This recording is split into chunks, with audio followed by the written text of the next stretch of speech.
समय के लिए प्रभु ने हमें दिया। हम कुछ देर के लिए परमेश्वर के वचन से मनन करेंगे और उस मनन को करने के लिए हम एक भाग को निकालेंगे, रोमियो की पत्री उसका 12 अध्याय और उसकी 1 आयत से हम 8 आयत तक पढ़ लेंगे। रोमियो की पत्री 12 अध्याय उसकी 1 आयत से 8 आयत तक हम पढ़ लेंगे। कृपया करके कोई भी भाई पढ़ने में सहायता करे। Romans chapter 12 verse 1 to 8। इसलिए हे भाइयों, मैं तुमसे परमेश्वर की दया स्मरण दिलाकर विनती करता हूँ कि अपने शरीर को जीवित और पवित्र और परमेश्वर को भावता हुआ बलिदान करके चढ़ाओ। यही तुम्हारी आत्मिक सेवा है। और इस संसार के सदस्य ना बनो, परंतु तुम्हारे बुद्धि के नए हो जाने से तुम्हारा चाल चलन भी बदलता जाए, जिससे तुम परमेश्वर की भलाई और भावती और सिद्ध इच्छा अनुभव से मालूम करते रहो। क्योंकि मैं उस अनुग्रह के कारण जो मुझको मिला है, तुम में से हर एक से कहता हूँ कि जैसा समझना चाहिए उससे बढ़कर कोई भी अपने आप को ना समझे, पर जैसे परमेश्वर ने हर एक को परिमाण के अनुसार विश्वास दिया है, वैसे ही सुबुद्धि के साथ अपने को समझे। क्योंकि जैसे हमारी एक देह में बहुत से अंग हैं और सब अंगों का एक ही सा काम है नहीं, वैसे ही हम जो बहुत हैं मसीह में एक देह होकर आपस में एक दूसरे के अंग हैं। और जब कि उस अनुग्रह के अनुसार जो हमें दिया गया है, हमें भिन्न भिन्न वरदान मिले हैं। तो जिसको भविष्यवाणी का दान मिला हो, वह विश्वास के परिमाण के अनुसार भविष्यवाणी करे। यदि सब सेवा करने का दान मिला हो तो सेवा में लगा रहे। यदि कोई सिखाने वाला हो तो सिखाने में लगा रहे। जो उपदेशक हो वह उपदेश देने में लगा रहे। दान देने वाला उदारता से दे, और जो अगुवाई करे वह उत्साह से करे। जो दया करे वह हर्ष से करे।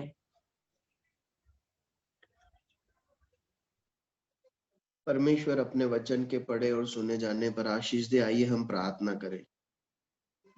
हमारे प्रभु, हम आपके वचन के सम्मुख बैठे हैं प्रभु, और प्रभु अभी हमने प्रार्थना की है प्रभु कि आप हमसे बातें करें। प्रभु केवल कलीसिया में बातें करने का अधिकार आपको है प्रभु। यदि मनुष्य उसे अपने हाथों में ले ले तो ये बहुत ही घृणित एक बात होगी प्रभु। प्रभु हम आज आपसे प्रार्थना करते हैं कि आप हमसे बातें करें प्रभु, आप हमसे व्यवहार करें प्रभु। मेरे जीवन में, हम में से किसी के भी जीवन में प्रभु ऐसा कुछ है प्रभु जो आपके सम्मुख अग्रहण योग्य रहा है प्रभु, हमारी ढिठाई, लापरवाही, पाप प्रभु हमारे प्रभु हमें क्षमा कर। प्रभु हम आपके वचन को सुनने बैठे हैं प्रभु, हम समर्पण करते हैं, हम माफी मांगते हैं, मन फिराते हैं प्रभु। आप हमसे बातें करें, हमारे पाप को क्षमा करें, हमसे बातें करें प्रभु। और प्रभु आपकी वाणी सुनकर हम आपका भय माने और उन वचनों के अनुसार चल सके प्रभु। प्रभु मनुष्य की बातें प्रभु हमें मनोरंजन कर सकती है प्रभु, और कुछ नहीं कर सकती, परंतु आप हैं, आपकी वाणी हमारे जीवन को तोड़कर हमें बदल सकती है प्रभु। मनुष्य नहीं परंतु आप हमसे बातें करें। आपका वचन प्रभु किसी मनुष्य का, किसी भाषा का, किसी के बोलने का मोहताज नहीं है प्रभु। वो अपने आप में पूर्ण है प्रभु, और इतना सामर्थ्य है प्रभु जो कार्य करता है प्रभु। आप दया करें प्रभु, हम अपने आप को आपके अनुग्रह रूपी हाथों में सौंपते हैं प्रभु। आप इस समय को अर्थपूर्ण बनाए। हमारे जीवन में कुछ भी ऐसा है प्रभु जो रुकावट, पाप है, हम क्षमा मांगते हैं, समर्पण करते हैं प्रभु। आप हमसे व्यवहार प्रभु यीशु मसीह के नाम, आमीन।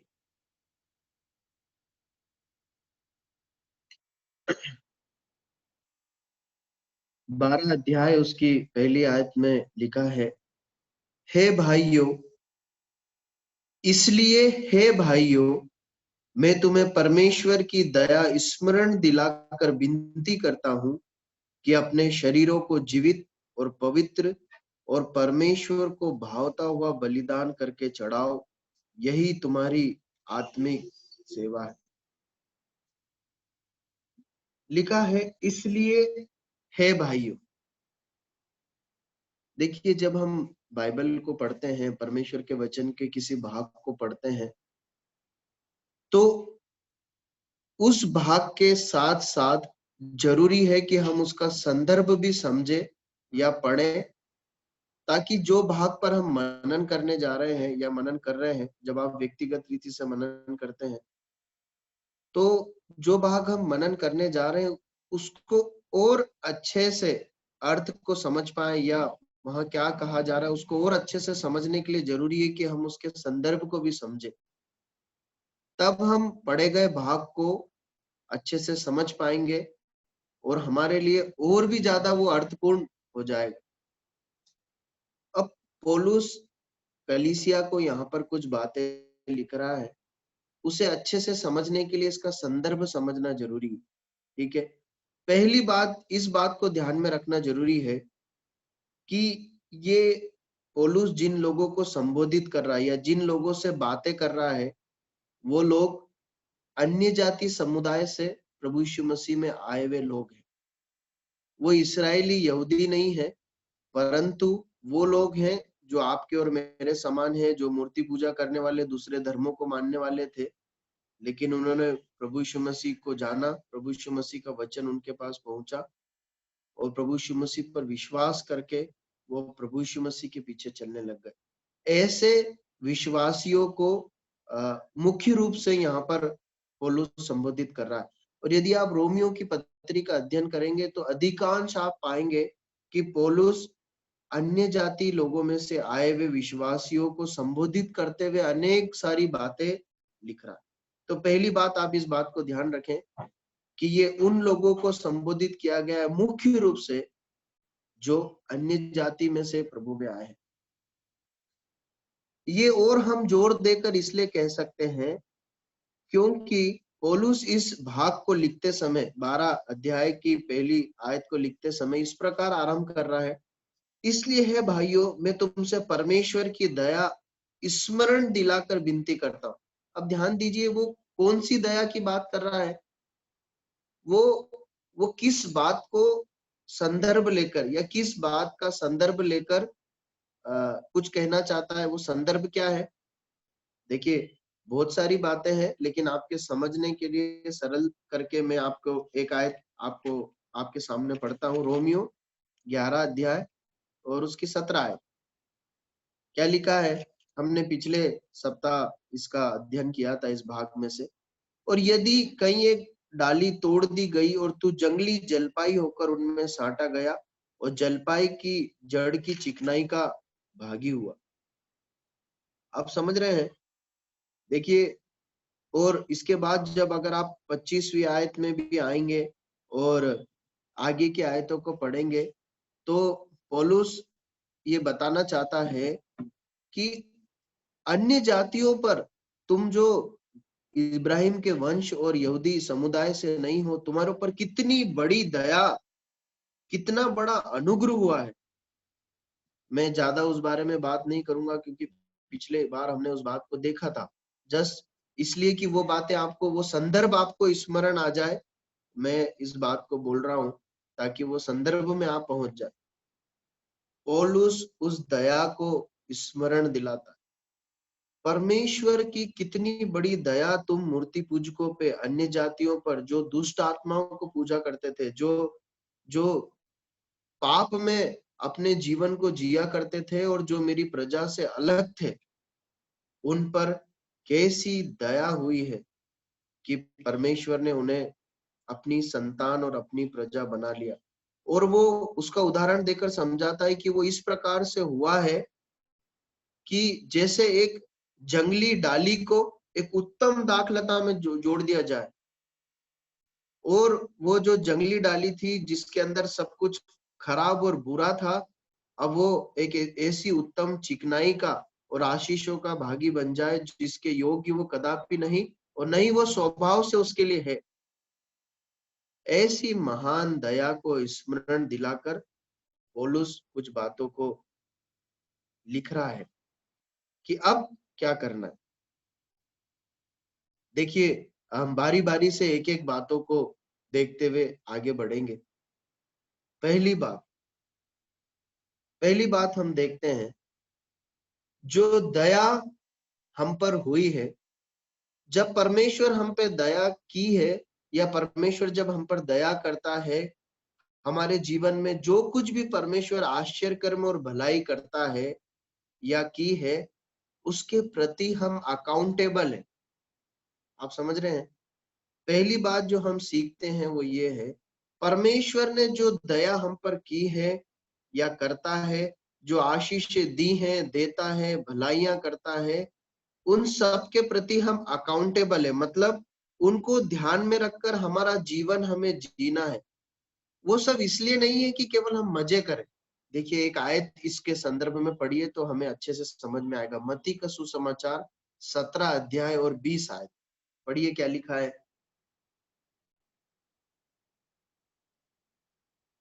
भाई लोग और कोई भी पढ़ने में जल्दी से मदद करे। मत्ती 17 का 20, मैथ्यू चैप्टर 17 वर्स 20, क्या लिखा है।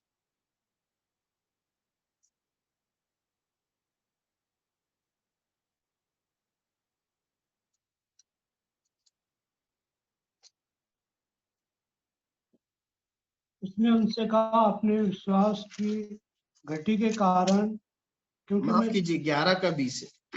माफ कीजिए, 11 का 20 है। मत्ती 11 का 20। तब वह उन नगरों को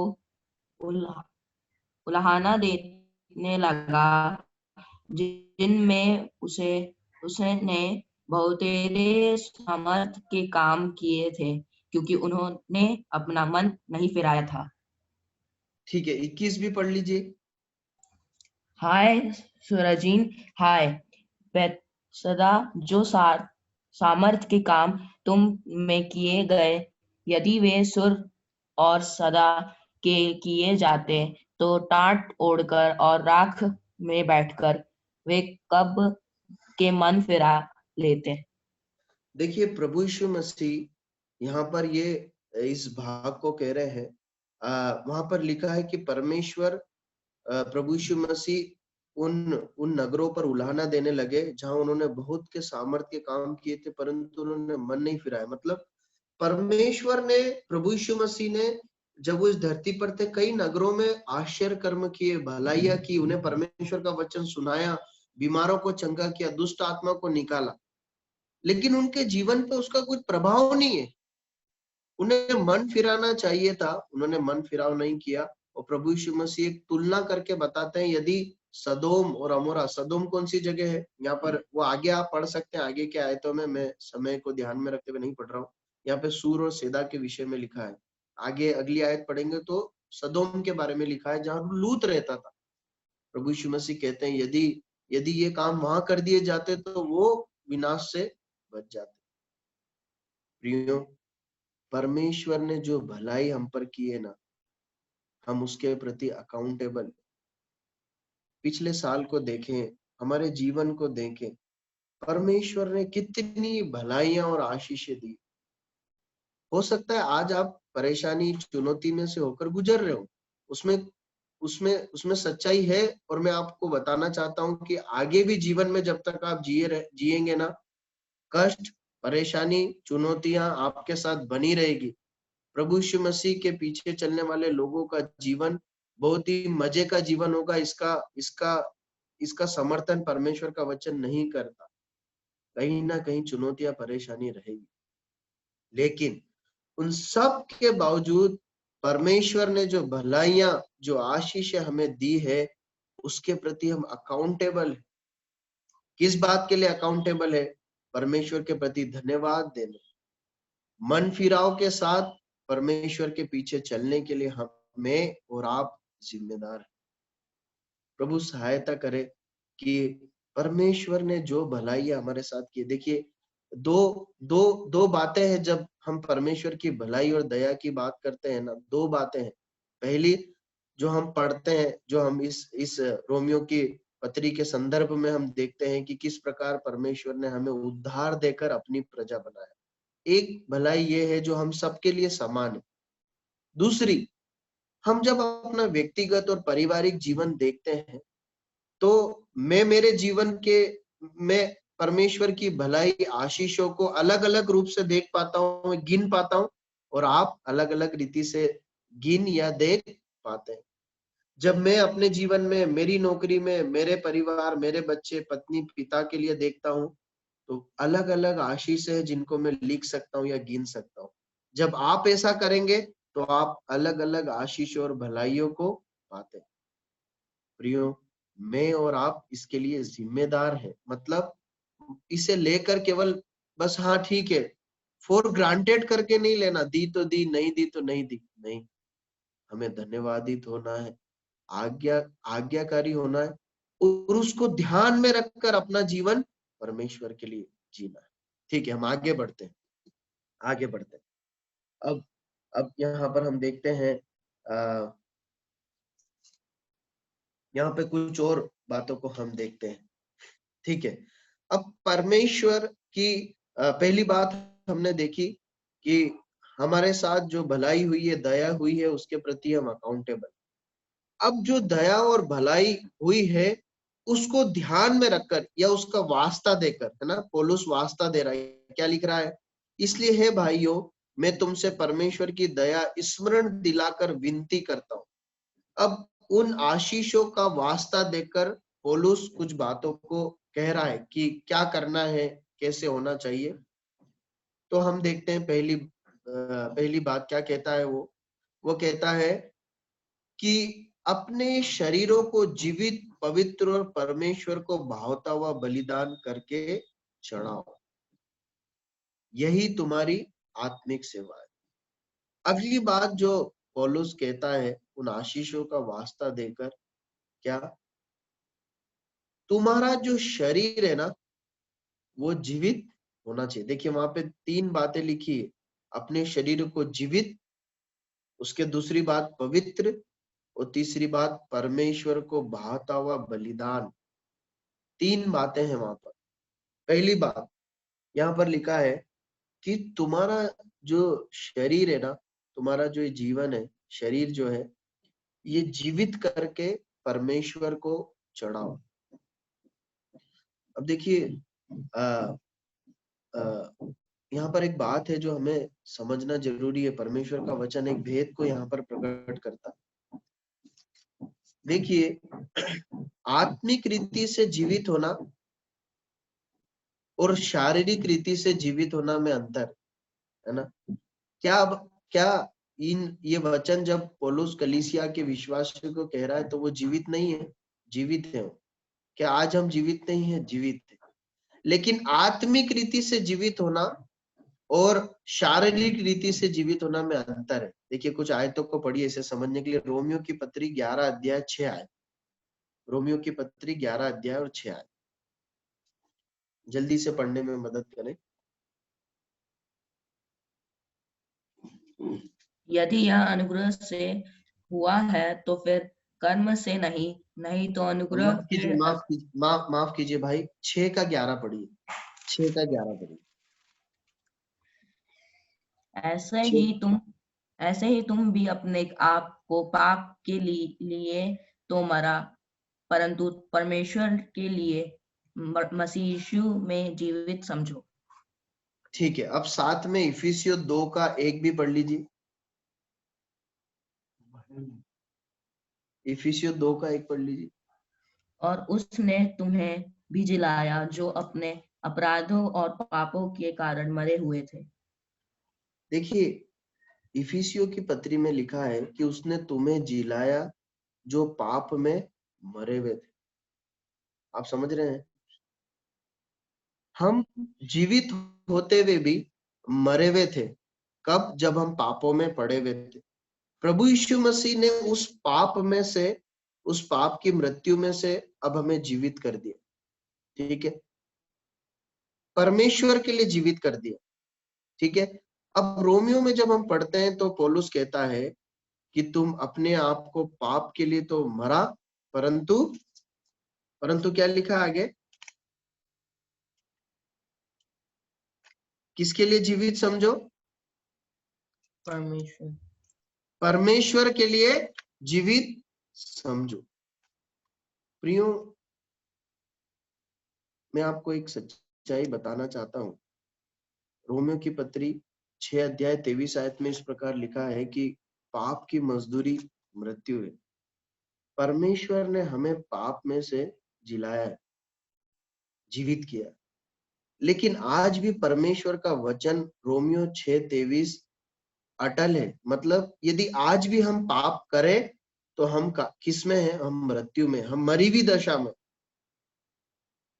आत्मिक रीति से जीवित होने का मतलब, जब पौलुस कह रहा है कि तुम अपने शरीरों को जीवित करके परमेश्वर को बलिदान करके चढ़ाओ, इसका मतलब ये है कि हमें अपने जीवन को परमेश्वर के लिए जीना है।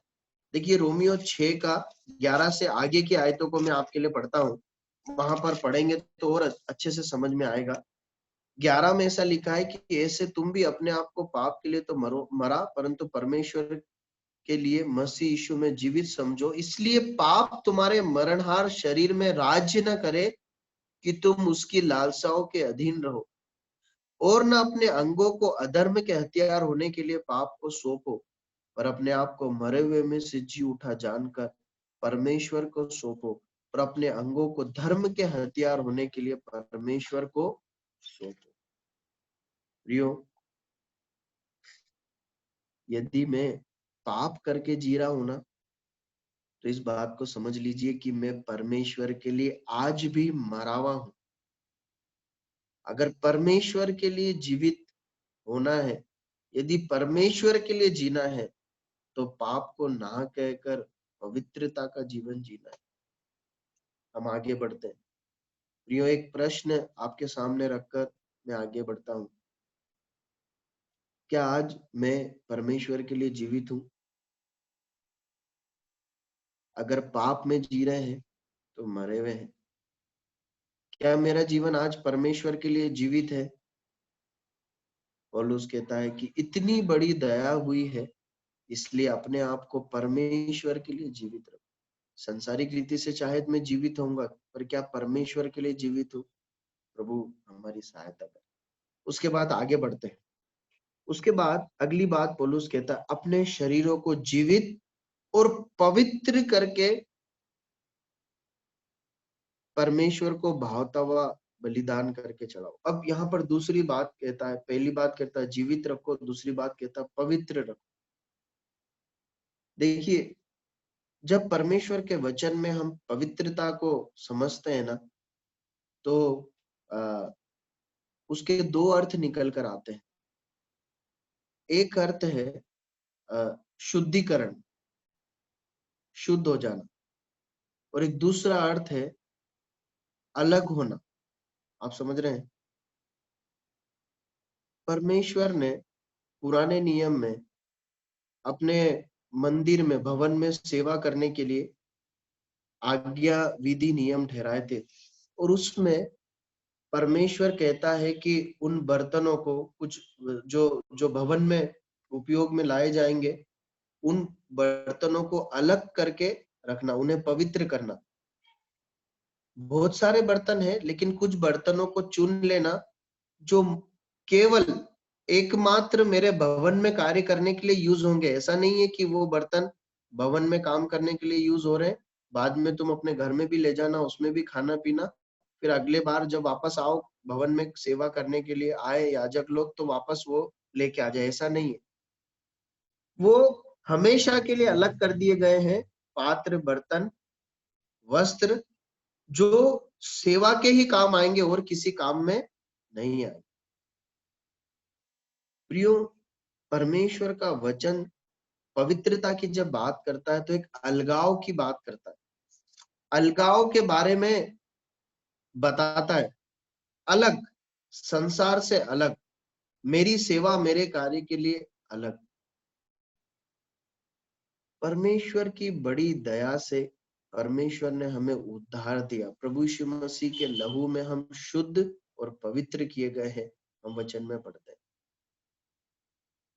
अब बुलाहट हमारे पास है कि हम अलगाव का जीवन जिए, हम परमेश्वर के लिए, प्रभु यीशु मसीह के लिए इस संसार से एक अलग जीवन को जिए, अपने आप को प्रभु की सेवा के लिए अलग करें।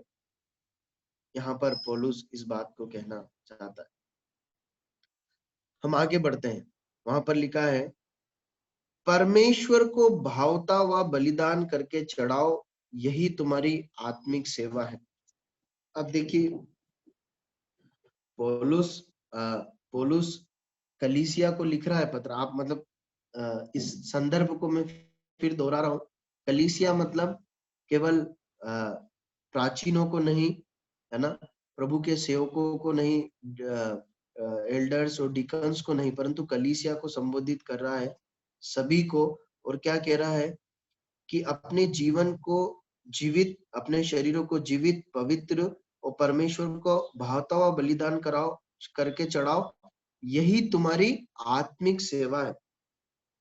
देखिए, एक सेवा है जो आपको और मुझे सौंपी गई है, और वो सेवा क्या है? वो सेवा यह है कि हम अपने शरीरों को जीवित करके, अपने जीवनों को पवित्र करके, अलग करके, पवित्रता में जीते हुए, प्रभु यीशु मसीह को समर्पित करते हुए, प्रसन्न करके अपने अपने जीवन को परमेश्वर के लिए चढ़ाए। ये है सेवा। देखिए, मैं आपसे पूछना चाहता हूं, जब परमेश्वर के सेवा की बात आती है, जब हम सोचते हैं या बातें करते हैं, मुझे प्रभु की सेवा करना है, मैं प्रभु की सेवा करूंगा, मैं प्रभु यीशु की सेवा करूंगी, मैं कलीसिया की सेवा करूंगी, तो क्या क्या पिक्चर आपके मन में बनता है? यहाँ पर सेवा की एक बहुत सुंदर तस्वीर, या सेवा क्या है, पौलुस उसको बहुत सरल शब्दों में समझा रहा है। देखिए, सेवा ये नहीं है कि हम क्या गतिविधियां करते हैं कलीसिया में, मैं परमेश्वर के लिए क्या काम कर रहा हूँ, है ना, क्या धार्मिक गतिविधियां कर रहा हूँ, वो सेवा नहीं।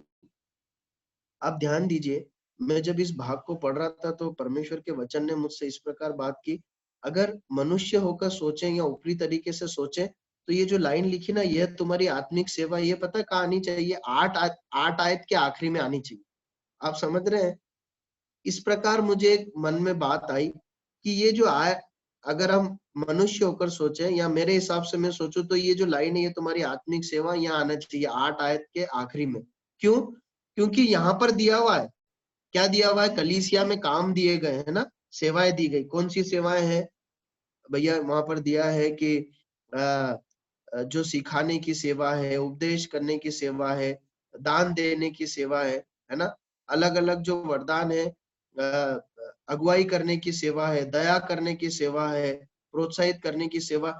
तो ये सेवाओं की लिस्ट के बाद यहाँ लिखा जाना चाहिए कि ये तुम्हारी आत्मिक सेवा। प्रियो, जो कलीसिया में हम गीत गाते हैं, बजाते हैं, वचन बांटते हैं और जो काम करते हैं, निश्चय वो काम है, वो सेवा नहीं है, ऐसा करके नहीं बोल रहा हूं, परंतु सेवा हमारी गतिविधियां नहीं होती, परंतु हमारा जीवन होता है।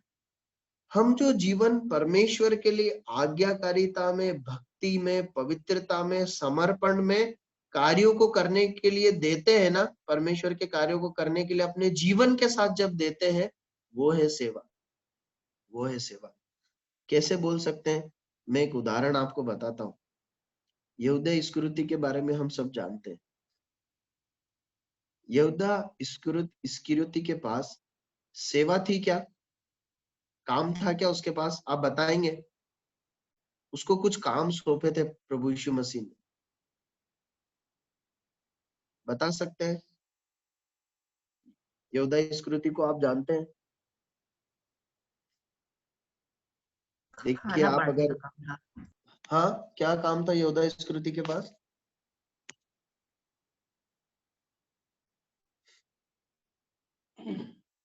खजांची था।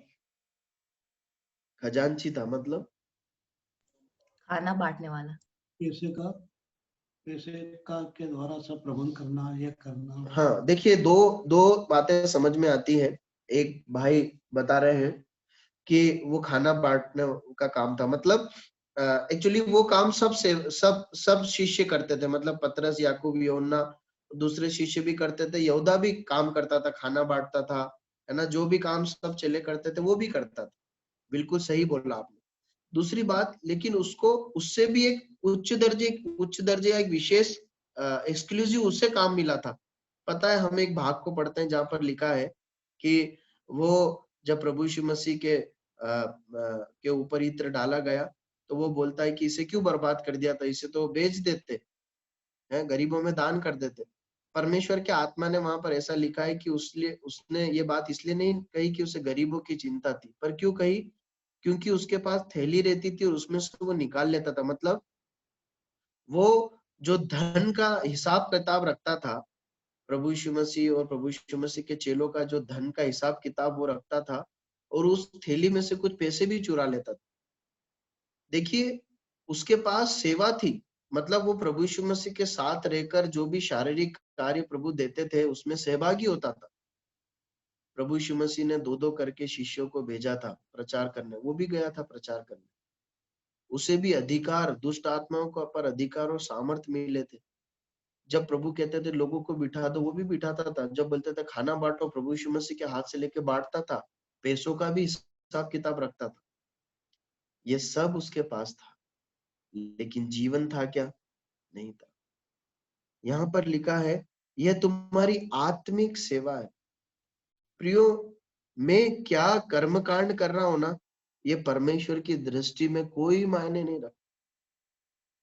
मेरा जीवन कैसा है, मैं परमेश्वर के सामने पवित्रता के साथ, अलगाव के साथ, आज्ञाकारिता के साथ जीते हुए परमेश्वर के कार्य को कर रहा हूं या नहीं कर रहा हूं, ये बहुत महत्वपूर्ण है।